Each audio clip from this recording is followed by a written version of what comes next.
talo si Pablo ah. Mukha ako yung magsusuot ng ano. Talo si Pablo!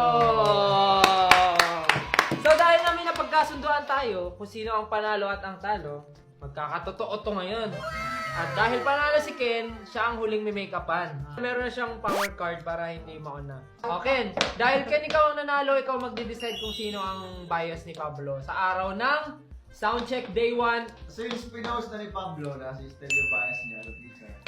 Siyempre mag-t-shirt siya ng Stel. T-shirt siya ng Stel. Okay lang sa'yo? Okay lang sa'yo? Okay lang naman sa Pwede akin. naman siya Gusto niya ngayon gawin. Oo, gusto ko lang. Walang mo dapat walang KJ dito. Walang Matalo KJ. kayo dito, dapat G kayo, hindi yung Wala, oh, wala ba yan? Wala akong makakarinig ng ano sa inyo. Oo ha? Baka maiyak ako ha, baka matouch Grabe, I'm ako. so excited. Para sure tayo pumayag sa answer, kailangan lang po ng permit. Dapat nandun ako sa una. Ba't ka nga ba nakaganyan? Sahin natin.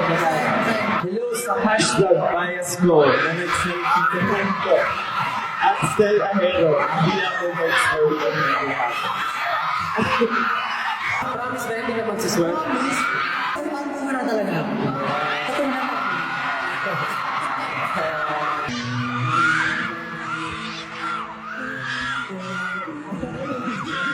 Nakasama ka sa Interlanes.